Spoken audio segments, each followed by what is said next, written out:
ఈజీగా, సింపుల్‌గా ఎక్కువ హడావుడి లేకుండా రొయ్యల పచ్చడి ఎలా చేసుకోవాలో ఈ వీడియోలో చూసేద్దాం. సో, ఫస్ట్ అయితే రొయ్యల్ని నీట్‌గా నరాలు లేకుండా క్లీన్ అయితే చేసేసుకోవాలి. రొయ్యకి ఫ్రంట్, బ్యాక్ 2 వైపులా నర ఉంటుంది. సో, శుభ్రంగా క్లీన్ చేసుకున్న తర్వాత వాష్ చేసుకొని రొయ్యల్లో ఉప్పు, పసుపు వేసుకొని అందులోంచి వాటర్ అనేది మనం పక్కకు వంచేసుకోవాలి. సో, అప్పుడే స్మెల్ లేకుండా ఉంటదనమాట.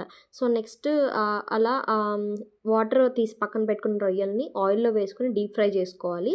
మీ అంటే ఎక్కువ నిలవ ఉండాలి అనుకుంటే మంచి క్రిస్పీగా వేయించుకోవాలి. లేదు తక్కువ టైంలోనే అయిపోతుంది అనుకుంటే కొంచెం మెత్తగా ఫ్రై చేసుకుంటే సరిపోతుంది.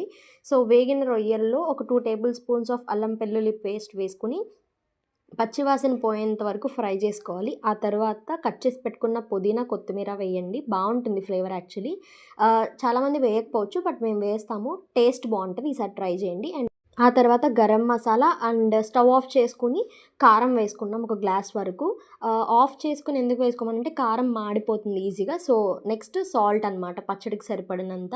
సో, ఈ పచ్చడంతా పూర్తిగా చల్లారిన తర్వాత నిమ్మరసం వేసుకుంటే కనుక చాలా చాలా బావుంటుంది రొయ్యల పచ్చడి. Easy and quick. ఎక్కువ హడావుడిగా కూడా లేదు కదా! సింపుల్‌గా చేసేసుకోవచ్చు కొత్తగా చేసుకునే వాళ్ళైనా సరే. ఇంకేముంది పచ్చడి రెడీ అయిన తర్వాత వేడి వేడి అన్నంలో ఈ రొయ్యల పచ్చడి వేసుకొని మంచిగా కలుపుకొని ఒక్కొక్క ముద్ద తింటూ ఉంటే ఆహా అనాల్సిందే. సో, నేనైతే టేస్ట్ చేశాను. అద్భుతంగా ఉంది ఈ రొయ్యల పచ్చడి. మీరు కూడా ట్రై చేసి ఎలా వచ్చిందో కామెంట్ చేసేయండి. Thank you for watching. Bye.